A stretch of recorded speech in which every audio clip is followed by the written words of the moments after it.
Excuse me. Oh, pare, paraanin mo. Baka matuso kayo. Suzanne, mag-a-appoint na raw na Senior Vice President. Talaga? Sino raw? Hindi ko nga alam eh. Tanong mo sa boss mo, tapos ikwento mo sa akin mamaya. Sige, akong bahala. Hi, Isabel. Oh, Suzanne. Wow, buti ka pa parating may yellow roses. Sino ba nagpapadala? Secret.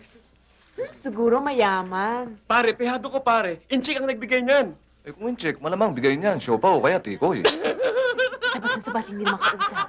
Yung sinik, dinastit ko yan nun eh. Buti nga. O sige, Isabel, bye-bye. Ito, pare. Nainis, di ba? Hi.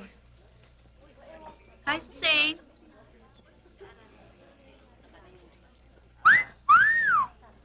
Thank you.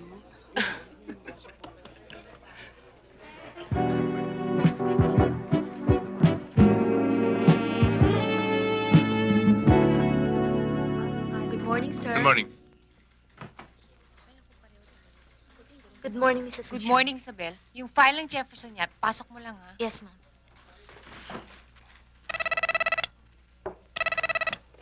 Yes, sir. Miss Galang, come in, please. I'm coming, sir.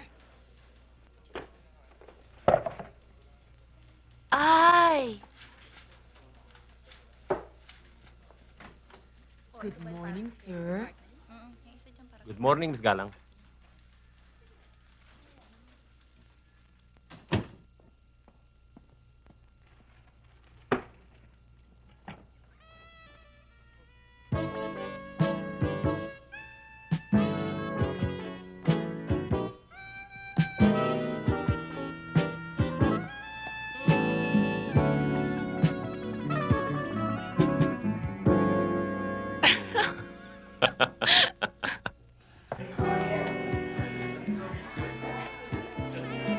Oh, Mr. Yap, thank you for inviting me. No, I'm that's not Suzanne. Mr. Yap. Waiter yan. There's Mr. Yap. Raul, Hi. Hi. Mr. Yap, I'd like we to should meet stop St. meeting in Galang. public. I know, we should meet more in private. Enjoy yourself. Thank you very much. See you later. Okay. As I was saying, Hello. Good to see you. I'd like to meet my friend, Miss Suzanne Galang. Suzanne, Suzanne, is Tony Danny Velasquez. Prado of Hi. City Finance. Ay, ambot sa imo ulit sa abot ko. Naon sa kamanda, el firmos teres mo, no limitang rin. Ambot sa imo.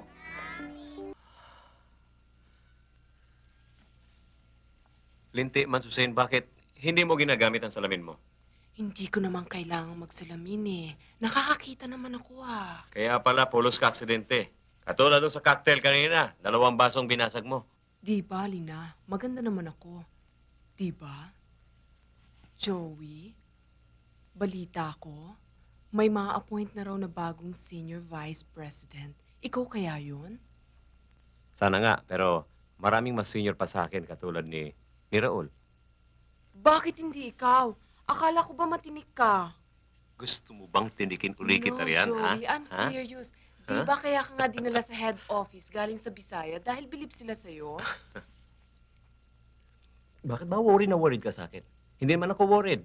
Bata pa naman ako, ha? Eh kung hindi nga ikaw, sino nga? Eh di si Raul, o kaya si Carla. Siguro mas magaling sila sa akin. Hindi naman kasi nadadaan sa galing yan eh. Nadadaan yan sa PR at sa politika. Kung pinipr mo ba si J.V. Guerrero, siguradong ikaw ang ma-appoint na Senior Vice President. Come on, Suzanne, it's not as simple as that! It's as simple as that! Ang hirap kasi sa'yo, wala kang ambisyon. Kapag hindi ka naging Senior Vice President, mag-split na tayo. Makaligo na nga!